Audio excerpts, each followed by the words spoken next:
Hey everybody, hope you're all doing well. My name is Steven and this is the Storytime channel. We've got some malicious compliance stories, so let's jump right into our first story of the day by IB Check Cash App. Work free for me. This is an incident that happened at my previous job. It's a long one, so I ask for your patience. I worked as an associate applications engineer, which is basically an innuendo for, you do whatever we ask you to do. However, it was my first job, which I secured during the campus placements of our college, where I graduated in B.Tech, and the income was pretty decent, so I accepted it. Being a fresher enthusiastic about getting recognized in the corporate world, I was doubly interested to do beyond what's necessary because there was a lot of competition in the IT industry in our country. However, enter the typical evil manager. We will call him DP, which might or might not be the abbreviation of his name. This person is a sum of everything you don't want in a manager. Bossy, egotistical, mind-numbingly picky on trivial matters, incompetent, unable to change his point of view in the dynamic world of computer science, so on and so forth. A couple of months into the job, I already realized I wouldn't probably want to spend a lot of my initial corporate years in this job because, in addition to the manager, it was quite boring, as opposed to what was promised to us pre-hiring. It required us to switch off our brains and keep manually clicking at a software until we get our output, even though automation was possible and more efficient. The managers were typically old, comfortably only with the way things used to work a decade and a half ago. At first, I did several things which I thought was really beneficiary to the company. For instance, I had to stay late one day because I was supposed to meet a friend near my office, so I used the extra hours to code a small automation code to ease a particular manual work for the developers of our project. I didn't expect to be applauded for it, but I also did not expect to be shouted at by DP because I was doing unnecessary stuff. Later, a senior of the project I was in talked with me and said, "Why do you want to use your extra time for the company? Use it for your personal benefit. Do certifications for your future. Nobody cares around here about your sincere efforts to make the project smoother," which I found out later to be shockingly true. Now to the setting. I was working in another project under the same manager with another project partner, who we will call Banshee the Wailing Spirit. Banshee, because his name rhymes with it. Quite contrary to the name I gave him, he is actually a silent and sincere person who worked in the company for 4 years, under managers, and never complained. This will be important. DP set the deadline for the project as January 2020 because the newly promoted head in the US announced a brand new project, and it would be given to any manager who would finish the project at hand fast. The project had around 3 to 4 months to finish, which was an impossible deadline to catch, clear even to a fresher like me. DP started becoming greedy, putting hour-long meets exactly after the working hours are done to extract more from engineers, moving his workplace closer to mine to swoop in and complain about anything he could find, etc. Anyway, we agreed. Work started piling up. We started working as late as 10 in the night. 3 hours more than required, but there's no rule against it. And like I said, the IT is increasingly competitive, and a substitute who would be willing to sacrifice personal life would not be difficult to find. One day, I reached home at 11:20 in the night, had to eat and sleep late, making me come to the office 15 minutes late the next day, for which I got an hour of bullying from DP regarding punctuality. I put up with it, complained to HR once or twice, but never expected anything to happen, and nothing did. Now, the company releases a hackathon event for all the employees in my country in which teams could voluntarily come together, start a new idea, discuss how it would be useful to the company. Here, DP gets a brilliant idea. He messages both Banshee and I that we will submit the exact same project we were currently doing in the hackathon. His intention? Hackathon happens during the weekend, which means Banshee and I needed to submit 16 hours of unpaid work over the weekend to the same project which we were supposed to be paid for. He messages us about the hackathon, which I assume he's just asking us to participate in the hackathon. Here is, however, where he makes a small mistake owing to the greed. His message reads, "I am submitting our project name. If you have any queries, let me know." I knew instantly that he had made a mistake. I start my malicious compliance, or rather, malicious silence. I didn't actually open the chat, but I saw it in the notification, so he wouldn't know I actually saw it. I wait. I do not open the chat, and I continue working, making him assume I don't have a problem with it. He assumes so and gives our names as participating. Then, in the evening, I put on an innocent face and shockingly tell him, I'm not free this weekend, I can't make it. He is furious, calls me to the meeting room and bellows about why I didn't tell him sooner. I didn't read your message, I was working on the thing you gave us this morning. I gave you several hours to reply. Well, the thing you gave us took time. Doesn't matter, we gave our name, we have to participate. You gave the name, and I never gave you consent. I told you to approach me if you have any queries. Silence is not consent. He didn't have a reply to that. After the meet, Banshee told me he complained too, for the first time in 4 years, which shook DP's authority. I didn't attend the event, which didn't go well for our team, which gave a bad name to the manager. DP decided to squeeze more from me as a revenge. I politely resign after the hackathon incident. This was an unexpected bombshell. Although I was a fresher, I spent months understanding the project and developed several small automations in Python, programming language, and they weren't properly explained because DP never gave me time for proper documentation. It was fun to see the egotistical manager swallow his ego and try to plead me to stay, but I had no such intentions. I was already trying to shift my focus towards artificial intelligence. I quit in January, right before the deadline. Months later, during lockdown, I finished a couple of certifications in AI, secured internships which helps me with my master's, got a good IELTS score, and secured my future in AI, and the project still hadn't finished. The upcoming project from us was given to another manager, and last I heard, the manager himself had to do the technical aspect of the project which I previously had to do, since lockdown seriously affected the availability of employees. He didn't understand Python much either, and couldn't properly use automation tools I developed. I can picture him now, a grown man sitting in front of the softwares, clicking and waiting for them to respond for 8 hours a day for months. This story kind of has me thinking, if there was a job opportunity that you know would help you develop your skills and probably help you long term in the field you want to enter, would you sacrifice long hours of work with probably not adequate levels of pay to achieve that? Let me know if that's something you think you would have done in the comments down below. Our next story is by Theunpolitical. You get what you pay for. I had my own company where I had an excellent staff of 18 people. We did service maintenance on specific types of heavy machines to several locations. We were contracted by the company that makes them. This was part of their pitch when selling the items, that they had free unlimited amount of repairs and service calls for the lifetime of the machine. I had previous experience in this field and I actually helped them get into some very well-known companies.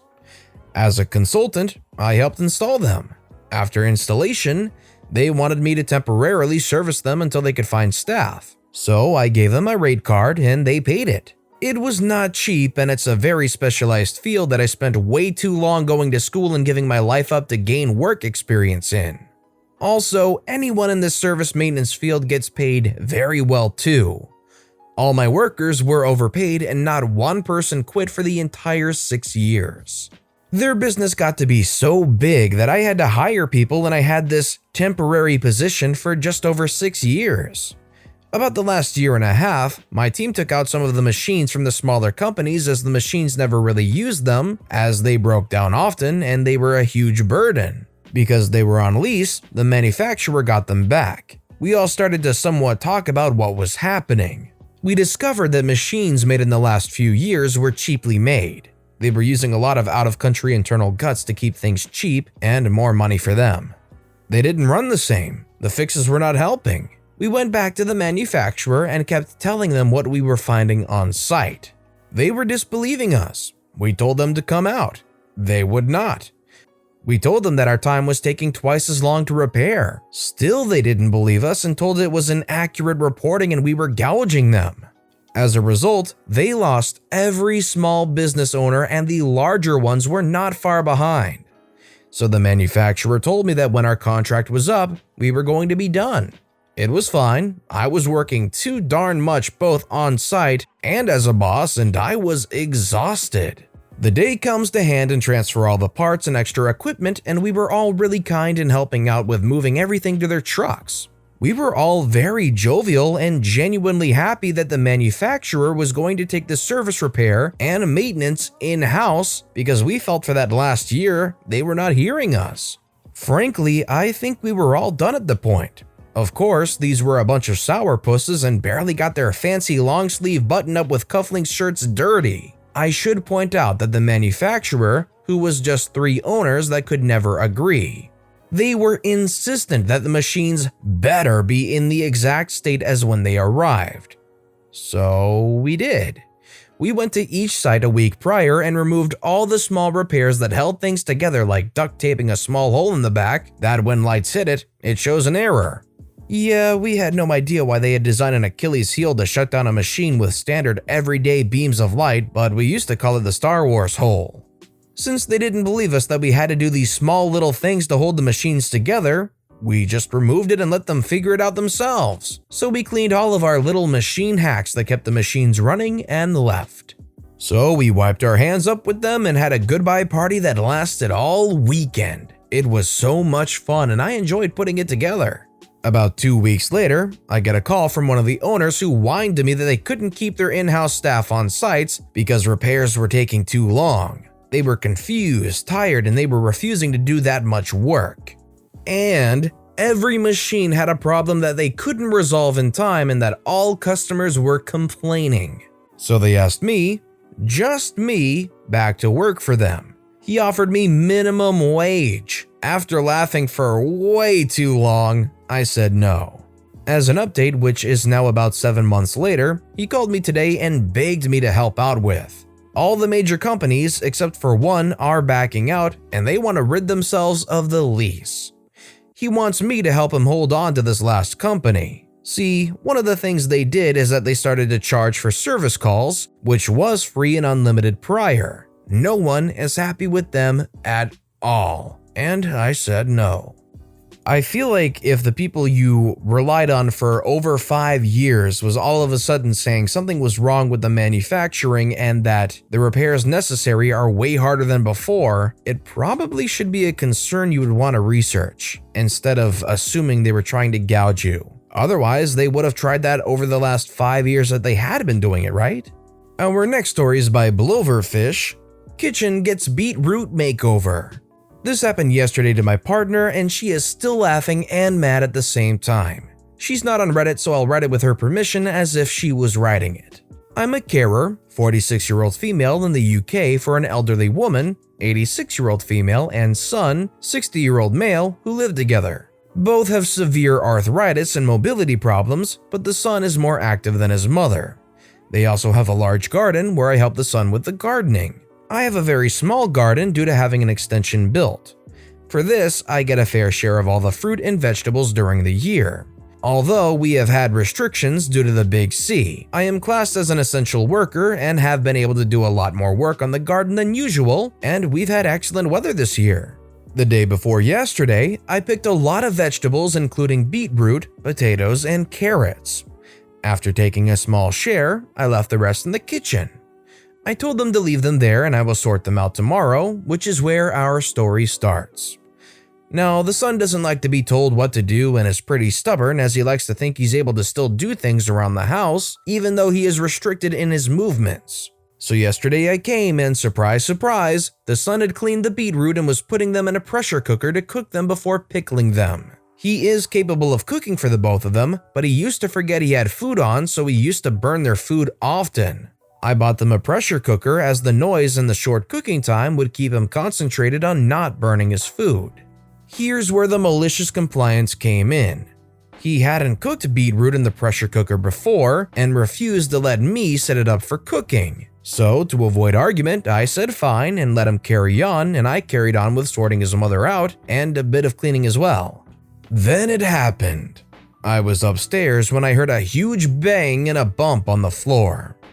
I rushed downstairs to find the sun, cooker, walls, ceiling, and everything in a 5-foot radius from the pressure cooker covered in a lovely shade of beetroot purple. I then asked the sun what happened. You know pressure cookers only need a small amount of water as it's the steam that cooks, not the water. Well, the sun had put the beetroot in the cooker and filled it up with water to stop the beetroot going off. He then forgot to drain said water and put the lid and weight on and put them on to cook. Poor pressure cooker had so much pressure that it blew the safety valve and the weight straight off the lid and dented the ceiling, followed by the beetroot stained water. I tried my best not to laugh and immediately turned the cooker off as the son and mother, who wasn't in the kitchen, were still in shock. Luckily, the son was on the 5-foot edge and didn't get burned and was okay. Unfortunately for me, I will have to clean this mess up as well. I went down today and the sun still won't look me in the eye, but I still can't stop laughing about his beetroot redecoration. In retrospect, it helps with the whole burning thing, but if somebody is forgetful or is pretty stubborn on using things before actually learning how to use something, maybe a pressure cooker wasn't the best idea to let them have. And our final story of the day is by M3002, No Time to Lean, No Time to Clean. This happened about 15 years ago when I had a summer job working at a staff canteen. There was a bit of food prep work, but my main job was washing pots and pans. All in all, it was a straightforward job, not too hard, with pleasant colleagues and a good vibe in the kitchen. Because it was a staff canteen, the work was very regular too. We didn't have busy days or light days. The same amount of food got made every day and the menu didn't vary that much, so I always had the same amount of washing up to do. When I first arrived, I was set on making a great impression by doing the best job possible in my shift. I looked at those piles of pots and pans and thought I have more than enough time to get through all of them. Plus, they were covered with burn marks. I was sure I could make them shine, and when my manager saw how much better everything was looking, my extra efforts would be recognized and duly rewarded. I will admit, I was pretty pleased with myself the first time I finished my pots with 20 minutes to spare. Not only that, the pots and pans were glistening. I had them so clean they practically looked new.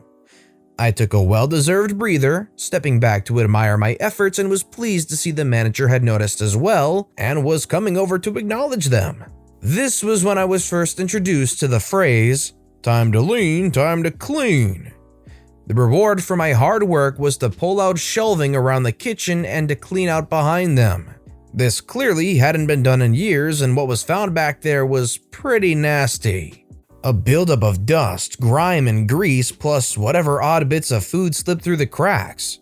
There was much more heavy lifting doing this job, abrasive chemicals, and harder scrubbing. At the end of the shift, the manager pulled me to one side and made clear he was displeased to see me just hanging about, and if I ever didn't have enough work to do, I was to pull out shelves and get to cleaning them top to bottom.